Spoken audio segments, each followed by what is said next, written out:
Well, good morning. How you doing?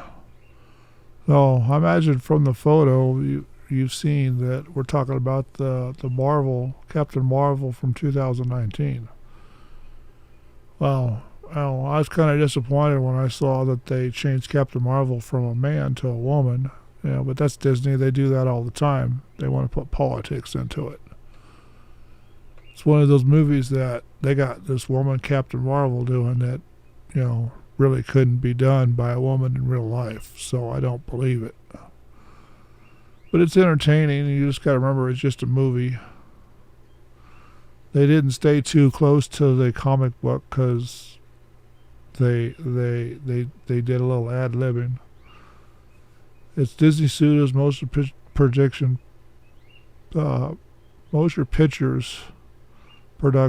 that was the one that was directing this, and then 20th Century Films and Marvel Comics Universal.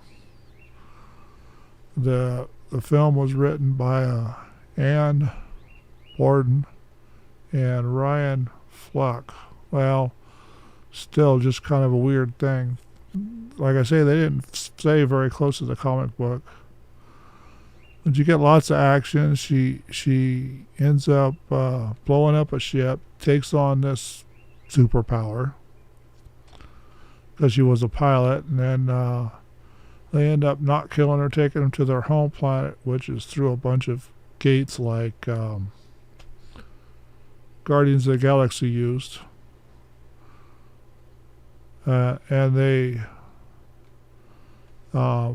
try to get her to remember what she saw, because through the accident and taking on the power, and she ends up losing her memory. So she's back on her planet learning how to use the power, and they've got a leash on her, which they say they gave it to her, so they're going to take it away. Hang on.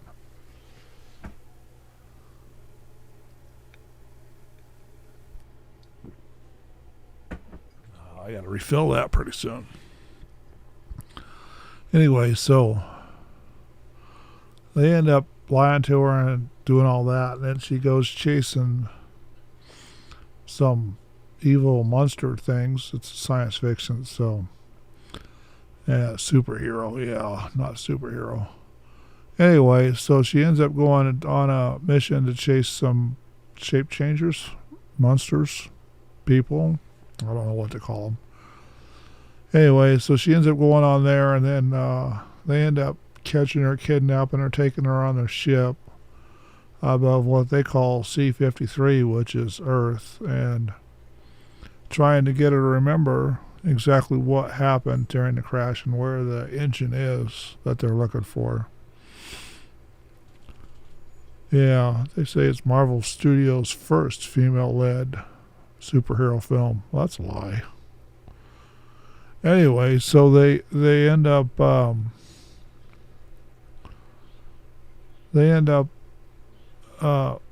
getting her to remember nothing, and she ends up waking up and using her powers, her hands, to pop the restraints they got her in, and destroy a whole platoon and the ship because of her powers.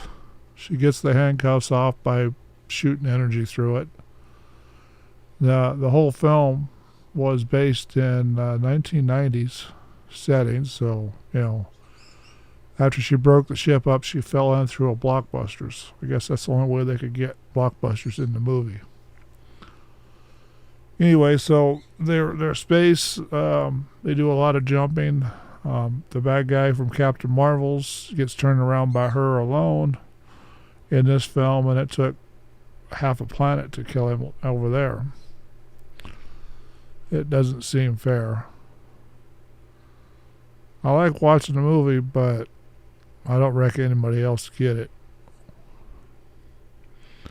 So they end up tracking down this shape changer. One of them ends up in the car for the police, the people chasing it. I can't remember his name, but it's been a while since I've seen this film, because I put off doing the movies because what YouTube did to my channel. But it's kind of crazy what they do to me. Anyway, so They end up figuring out what's going on. She ends up at the end finding the lab where the engine's at. And for some reason, they call the engine a Tesseract. If you like Captain Marvel's movies, you know what a Tesseract is. Then they got this cat to eat it. Good special effect. And then they show how the investigator, the black guy in all the other films, I can't remember his name, and I don't know if they even put it here, gets his scratch across his eye. And so they set this in San Diego. Well, they filmed it in San Diego, but they set the whole movie in San Diego, like I said, 1990 settings. They did a pretty good, decent job with it, except for they chose the wrong actor. In my opinion, she was bad at this movie.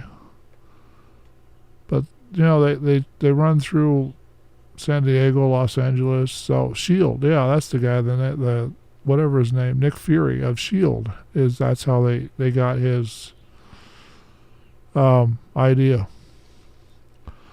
And they said that the Air Force pilot, she had died in 1989. Yeah, well, they thought she had died because they took her off to her other planet. So anyway, this has got lots of twists and turns. It's worth watching, but it's not worth buying. So if you can get it for free on Netflix or Disney Plus, go ahead and do it that way, because it's really not worth buying on DVD or anything like that, or paying for it to watch it on Amazon. I wouldn't recommend it. It's done by Universal Studios, motion picture. The first release date was in 2019 in London. Then they released it in, well, the first release was in the United States, 2019.